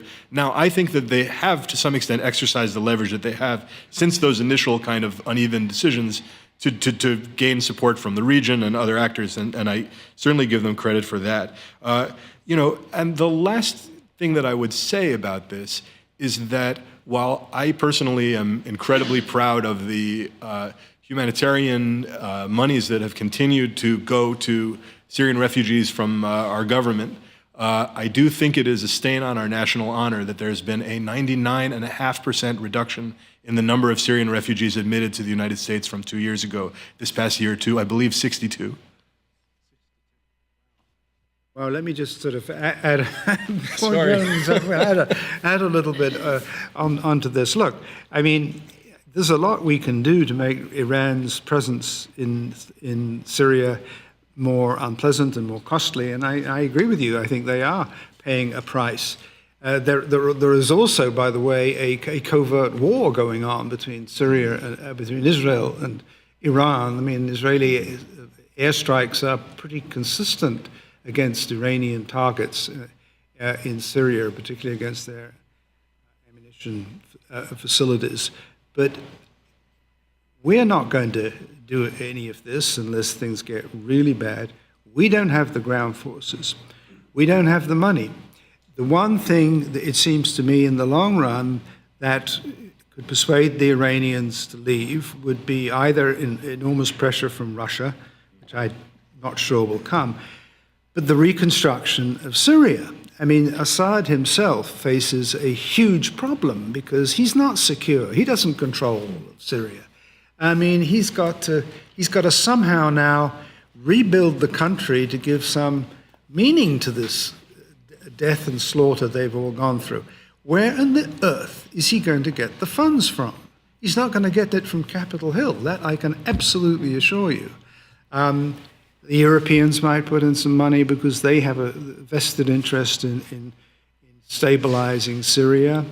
Russia, no. I mean, they've already, they're not big on this type of investment. China, maybe in the long run, but they'll take something for it. It's going to be a long, careful process. And I think as long as that process is underway, the Iranians are going to be around, if only for prestige reasons. I don't see how we get them out to the last boot. Simply don't see it. Well, does anyone in the administration expect help from Russia in this? I mean, in the early days of the administration, there was some discussion about Russia wanting Iran out and helping. Right.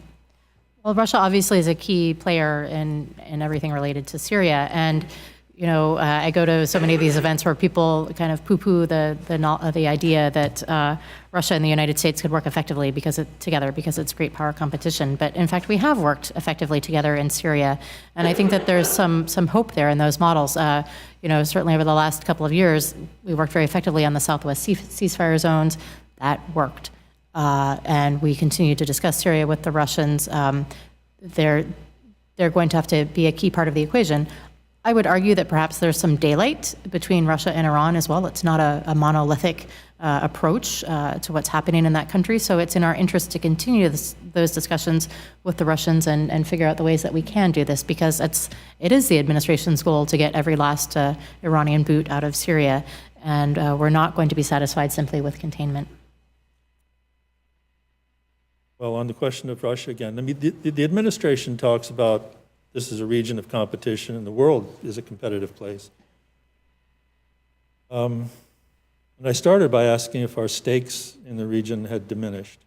So aside from these little areas of cooperation with Russia, is the administration not concerned about the re-entry of Russia into the region after having had its influence severely diminished for 50 years? The war provided them with an opportunity to get back in and to look like a country that would stick up for its client at a time when our partners and allies in the region were not very sure that we were that reliable. So is there any concern about Russia being back in the Middle East, or about China making inroads into the Middle East, even if they're only economic at this time? Or is that global geopolitical competition relevant in the Middle East? May I start, and then thanks. Let's take a look at what Russia is doing in the Middle East right now. It's certainly not a force for good. It's meddling in regional conflicts. Look at what it's been doing in Syria. It propped up Assad, basically kept a murderer in power. It has been very unhelpful in Libya. I just saw press reports today, for example, that Haftar is using Russian equipment, Russian advisors, and his march on Tripoli. That's certainly not helpful. I can't imagine that if you are a citizen sitting in any country in the MENA region that you look at Russia as a model for good. So I think it's destabilizing, it's unhelpful. It is, I think that one of the largest areas of concern for us right now is the issue of military sales, because we see partners churning to Russia for equipment, and including outside the region, the issue of Turkish purchases. Folks here on the Hill have expressed a lot of concern about that. We have CATSA. We have been engaged in very serious discussions with a number of key partners about the risks that they face if they pursue Russian military sales. And I would argue that it's really not in their interest to pursue that. If you buy U.S. equipment, you have a closer partnership, you have interoperability, you have training, and I think that's really in the best interests of the region to stick with the United States. With respect to China, yeah, someone mentioned the idea of a base outside, I think, it was Daniel, a base in the Gulf. I think that's one of the outliers in terms of Chinese engagement. What we see really more is the Belt and Road Initiative, the investment in infrastructure, getting those contracts to build roads or dams or whatever. And gosh, how many of those projects have proven to be shoddy? Right?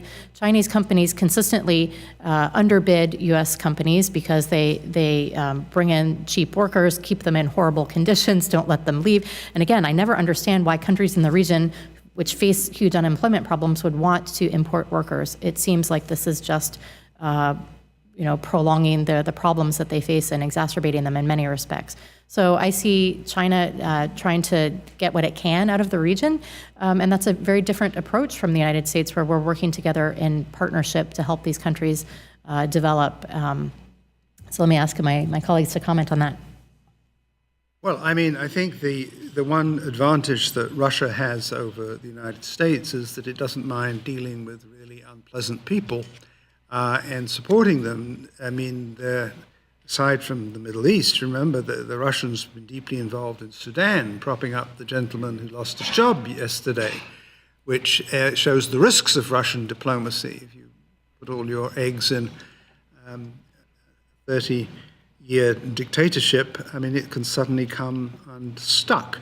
Similarly, the Russian intervention in Venezuela, I think they may be backing the wrong horse again. Mr. Maduro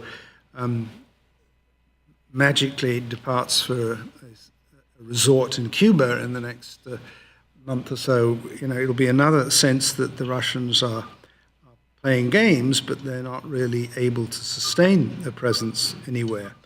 I think Syria is different. I mean, the Russians had a really serious presence in Syria until the end of the Cold War. I remember when I was working on this subject with the Reagan administration, we were constantly looking at maps at the range of backfire bombers that could get from Syria to Libya and then refuel and go back to the Soviet Union. It was a serious threat. It's a very important port. They've been there for a long time. They're not going to get out, I don't think, anytime soon. The Chinese. Okay, well, let me say two things about China. I mean, what you're seeing China do in the Middle East is what China's doing everywhere. This is a global issue. They're everywhere. In the Arctic, for God's sake. And they're not going to stop. And the one problem I would raise, just for comment, is that the Middle East is one area where they do have a major potential competitor. India is only a matter of miles from the Middle East. The whole Gulf is sort of Indian in culture. The Indian army liberated the Middle East from the Germans under the British. I mean, there are Indian war cemeteries all over the Middle East. India has a historic stake in that region of the world, and they are particularly worried about China's encroachments into the Bay of Bengal, its cooperation with Pakistan, and that's why India is working actually quite closely with Iran to develop the big base at Shah Bahar that offsets the Garda base that China has built for Pakistan on the coast. So the Chinese face a problem that sooner or later India may start flexing its muscles. And that's something that they have to worry about, just as they have to worry ultimately about Japan playing a stronger role in the East China Seas. They don't have a free ride. That's what I'm saying. And they're not particularly popular. So I worry about them, but not. I don't worry about Russia and China at this moment to the point where I see either of them as vital strategic threats to the United States in these areas. A few quick thoughts on both. On China, I mean, these are countries that desperately need capital infusions and rebuilding, and I think that America, which isn't offering either of those things, would be wise to let some of that happen. And even if in some cases it creates Chinese influence and leverage, and we have to be comfortable with a little bit of discomfort there, but also recognize where our interests are most directly impacted. And I think China, and indeed, is largely a commercial actor so far, but we have to be thinking 2 steps down the road. It's clear that their presence in Djibouti is a sign of their uncertainty about whether America will continue to monopolize the securing of the sea lanes around the world, which is already changing in the Red Sea. Ethiopia doesn't even have a coastline, and they're building a navy. Egypt is building a navy. Saudi has a navy. I mean, this is a fast-changing geostrategic terrain. And frankly, when you look at the commercial competition with India and China, they're also competing with countries in the region, including Turkey and the UAE. China's infrastructure binge that they want to continue in this region is in direct competition with Turkish construction companies, Emirati shipping, and port builders. This competition is sort of multi-layered in that way. And I think, frankly, we're not going to rebuild these places, and someone has to. And that creates an opportunity for the Chinese that I think we can't really tell the region to say no to fully. On Russia, I think they have really sort of 4, maybe 4.5 main interests in the Middle East. First, regional stability. They hate seeing color revolutions that overthrow leaders because they worry that they're next. And that is a clear and consistent, I think, relatively consistent interest. They want to sell weapons. And this has also been a proof of concept for them, what they've done in Syria, of their ability to sell weapons and use them. And they're willing to accept the reputational cost of the human rights abuses and war crimes that have been committed with their hardware. They want to, 4.5, I said, they want to undercut U.S. leadership in the Middle East and prove that there is an alternative model. And the sort of 4.5 is that they want to enhance their own prestige. And lastly, counterterrorism, which they really are worried about. They have their own communities that are threatening to them, and they're worried that when they go fight somewhere else, as with China, that they will come back and endanger their domestic security. Now, there are some of these where we can work with Russia. It's not as though we don't have any common interests. We just have to be really careful. When a country wants to buy our most advanced fighter jet, for example, and also wants to buy Russia's most advanced air defense system to surveil and counter and master the technology of that fighter jet, I think we should put our foot down and say no. But if they want overflight, if they want something else, it may be a more case-by-case situation that we have to deal with. And they do have these different relationships. They're friends with Saudi Arabia and Iran. They're friends with Israel and Syria. They're friends with, they have cordial relationships and are selling air defenses to the Turks. So you think of the Rolodex at work there, and the Houthis and Haftar and on down the line. It's worth exploring where there are opportunities to work together while recognizing that part of their fundamental aim in this endeavor is to undercut us. And we should never lose sight of that. Well, let me sort of add to that, because I agree with that. And it's interesting that China also has excellent relations with all the people, all the countries in the Middle East, the Palestinians, the Israelis, the Iranians, you name it, they're there. The one case that I think you alluded to, but this is perhaps is going to be, and I'm interested, Joan, if you have any comments on this. The U.S. Department of Defense, as I understand it, has been absolutely furious with Turkey for saying that they are going to buy the S-400 air defense system, and that if they do, there will be essentially a total disruption of the supply of the F-35 super fighter, which is being built all around the world, and all our friends are buying it. There's no resolution to this. I mean, Erdogan was in Moscow 2 days ago, and both parties said, absolutely, this is deal, done deal, done deal. If we accept this, I think that will be a great triumph for Russia, a huge blow for us. It will further weaken our relationships with Turkey. Someone said Turkey is no longer a friend. It's not yet a foe, but it's no longer a friend. This, I think, is another serious development in the Middle East that Mr. Pompeo should be paying a lot of attention to.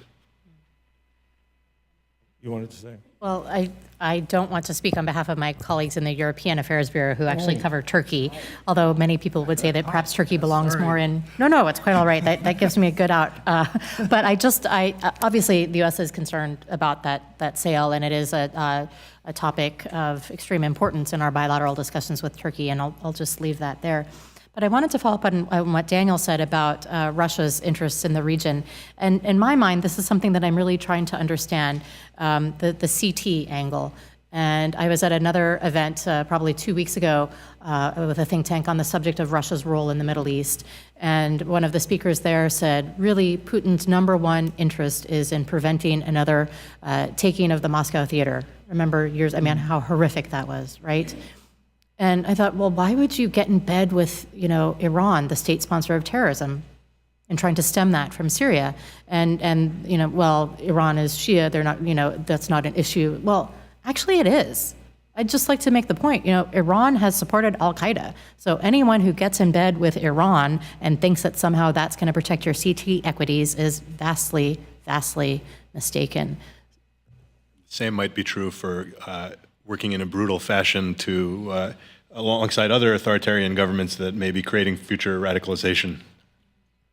Exactly. It seems that Russia is perhaps playing the short game vice the long game. Perhaps not only Russia. Well, we do have the question of when we are making a decision to rely more on our regional partners, to expect more of them in terms of their own military operations, their investment of their resources in the development of the region and in humanitarian efforts and all of that. We do have the question of what the limits of our partnership should be. And the question of, in my mind, domestic perceptions of who our partners are and what our partners are doing and how that places a burden on the administration to explain things.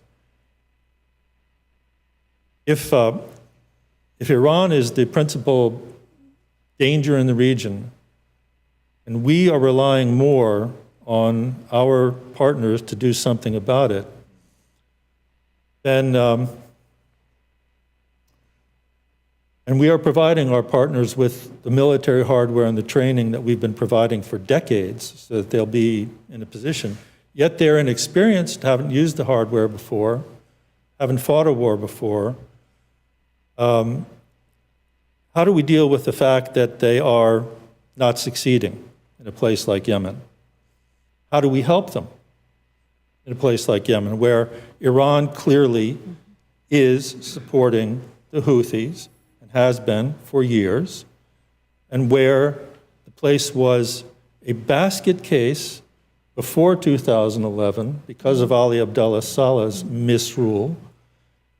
So you have a partner that over the years has found the U.S. to be less and less reliable, is told more and more, take matters into your hands, takes matters into their hands to contain their regional adversary, which is expanding on the ground, and then they have trouble.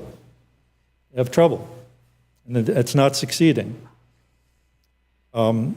Where does our intervention, how should we be helping? You've talked about supporting the political process there, but the political process there has been tried and failed.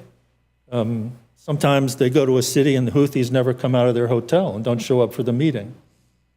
So what are we going to do about that? And then, so we don't run out of time, I have to talk about another partner, which is Israel. We rely on Israel a great deal, and we support Israel a great deal. However, and I didn't hear this, I didn't hear you say the administration supports a two-state solution. Do we? And is what Israel's doing now and what it is saying it's going to do, annexing Golan, talking about annexing all or part of the West Bank, is that good for the region? Is that good for the stability and the order of the region?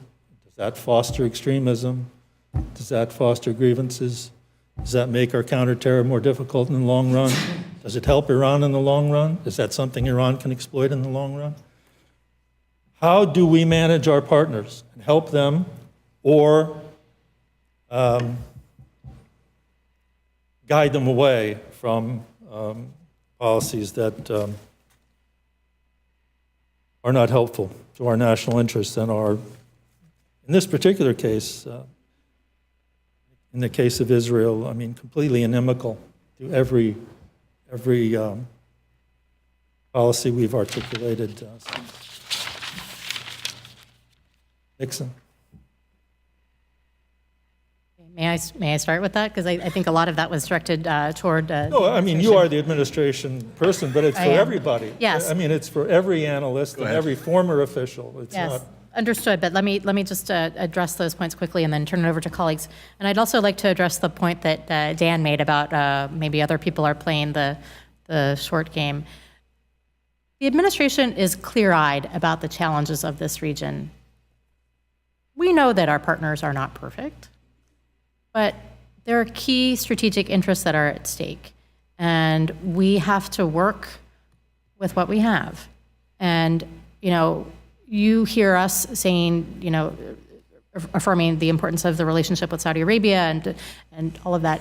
We also, behind the scenes, are having very serious discussions about human rights, about the Khashoggi case. And by the way, those statements have not only been made in private, the Secretary and the President have been very, very clear about our commitment to ensuring that there is a full, transparent, and credible investigation in which there is accountability. So we continue to press for what is right. It's not a marriage of convenience. And I would like to circle back to what I said in my remarks as well. This is a region that has profound kind of underlying challenges and issues, and we see this reverberating still with huge youth populations that don't have jobs or that want more personal freedoms. So the region will continue to roil, and it's in our interest to stay engaged so that roiling does not negatively impact U.S. interests. On the question then of Yemen and our partnership there, well, the United States has been engaged in addressing all of those concerns that you laid out, Tom. I spoke earlier about the training that we provide. We want to make sure that the Saudi-led coalition is doing everything possible to have the correct targeting, so it's not bombing buses of school children, that it's doing everything possible to mitigate civilian casualties. We have training on human rights and the law of armed conflict in every single thing that we do. And we also have fundamental interests at stake, right? We want to make sure that our partners in the Gulf can defend themselves. The Houthis are lobbing missiles at civilian targets, at airports. They're putting drones in. That's not okay. We need to stand by our partners. Also, you mentioned Israel and peace prospects. The president has been very clear from day one that he will stand by whatever solution it is that the parties can come up with. We're not going to limit it to one model or another. The administration has been working hard on a peace plan. I think the latest statements that we've heard coming out of the White House is, perhaps after Ramadan, in terms of a drop. But the peace plan will be rolled out when the timing is right and when the prospects are greatest for a successful plan. You posed the question, Tom, also as to, everything that's happened now in terms of Israeli policies is that for good. I would like to comment on what the administration has done, not what the Israelis have done. But I said in my remarks that the administration has taken a cold, hard look at things that we've tried to do for decades. It hasn't been working, right? We have been engaged, all of us, in an effort to achieve Israeli and Palestinian peace for decades now, without a lot of success recently. So I think the administration's thought is, let's shake it up. Let's recognize existing situations. I mean, the recognition of Jerusalem as the capital of Israel, the recognition of Israeli control over the Golan, perhaps doing that differently will shake things up and create the conditions for peace. Well, thank you, Joan, for being very clear about the administration's policy. I mean, what I think a lot of us simply cannot understand is Trump gave these gifts to Netanyahu, the move to Jerusalem, the annexation of the Golan, and didn't ask for anything in return. This is what nobody can understand. This was a perfectly reasonable thought process because things hadn't worked, but in diplomacy you do try to get something in exchange when you give something. I personally can't wait to see or hear the Jared Kushner peace plan coming as it does after all the events that have taken place in the region. And I would have to say that I can predict two things. One, without overriding and very public and financially backed Saudi support, there is no way he can have a plan that will provide the sort of financial incentives that any Palestinian group would even look at, irrespective of whether they would accept it. And that, I think, explains the reasons we've been so coy about Saudi Arabia and the murderous activities of its elite. Backdrop, for the first time, the House and the Senate have essentially said, stop it. Stop the war in Yemen. This is the first effort to invoke the long waning War Powers Act. And I think this opposition building to this war in Yemen here on Capitol Hill. What concerns me most is that if the peace plan that's announced, you say, after Ramadan, which makes sense, does not light up the fires of enthusiasm amongst the Palestinians, and if there's no price that the Israelis have to pay that the Palestinians will regard as a possible trade-off for a deal, then I fear what's going to happen is that the cooperation between Israel and the Palestinian Authority at all levels, particularly on security, will diminish and may even rupture.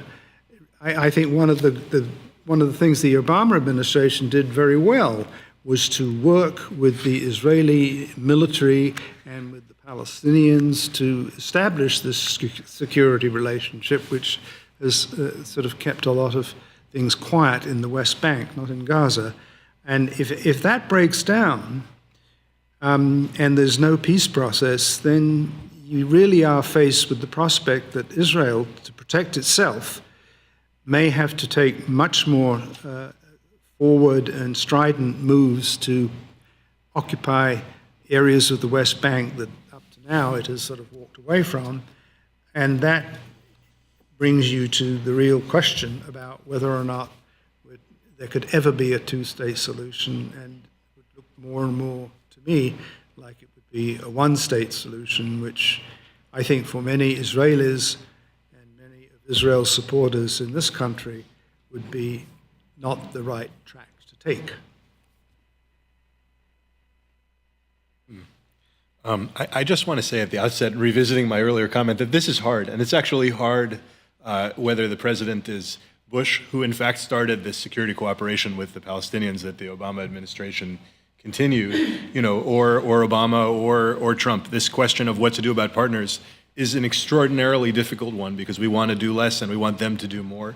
looking at these fundamental regional conflicts, Sunni Shia, Sunni Sunni, and citizen versus state, the administration that I served in, the Obama administration, sought to take a step back and create some space for reconciliation between various sides. And I think it may have had the effect at various points of alienating all 6 of those quadrants from us. But what we're seeing now, this instinct to just kind of unquestioningly embrace is sort of very far in the other direction, and I really do think that it creates a moral hazard for behavior that you see in things like the kidnapping of the Prime Minister of Lebanon, or the fight between Saudi Arabia and Canada in which we were silent, or the Qatar blockade, which continues with no end in sight, or Yemen. And I do think that there has been belated pressure by the administration, but this is really difficult because Saudi Arabia does have very legitimate threats, and on the ground are 22 million food insecure Yemeni people who are in the midst of a war that shows no sign of being solved militarily,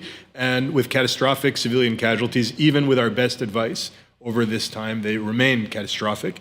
And so I think that the decision for the United States Congress to exert its will and use the tools available to put pressure on the administration, which the president will veto, put pressure on the administration to say, you can't re-escalate this war if this fragile ceasefire around Hodeidah goes bad, and we need to start working to end it, is part of giving Griffiths the tools that he needs to come to peace. But we also need to do more than that. We need to work with Gulf partners to fight al-Qaeda in Yemen, which is a fundamentally different war, although in some cases the Houthi war has been, in fact, counterproductive to that larger effort and has led to leakage, apparently, reportedly, of U.S.-supplied munitions to some unsavory folks on the ground. And we need to work with Gulf countries on defensive measures to deal with these Houthi missiles that Iran very irresponsibly seems to have helped proliferate, and UAVs that no country would want. So there's a lot of work to do here, and I think that U.S. pressure and congressional pressure is fundamental to that. On Israel, I think that there should be, and it has been and is, bipartisan support for strong U.S. support for Israel. I guess maybe I'm old-fashioned. I admire the founders of the country who had an idea of its Jewish and democratic character that I see in danger in this current approach of a sort of indefinite, what I fear will be an indefinite occupation, and a sort of steady sign that if you create new facts on the ground, they will be recognized, whether it's in Golan, which maybe on its own terms is less concerning, or in the West Bank, which I think is quite concerning. Now, and each of these steps, I don't want to say, I think there's a danger of being kind of the Chicken Little caucus of people who say that with each new step, the sky is going to fall. And it hasn't fallen, and Arab states have proven remarkably adaptive to these problems, and the Palestinian Authority has kept chugging along, but that doesn't mean that over time these behaviors may not be risky or counterproductive. So I think my attitude would be support Israel's security for sure, but maybe try not to stoke their right-wing id quite so much, to sort of act on these impulses and try to keep a wide path open for peace, which may ultimately be part of supporting a secure Jewish democratic friend in that country. Too bad we don't have another hour, but it's noon, so it's time to say thank you to the panel. And this video will be archived on our website probably within about 5 hours, and the transcript will be in the next issue of the journal, so you can revisit it. And we thank you for coming.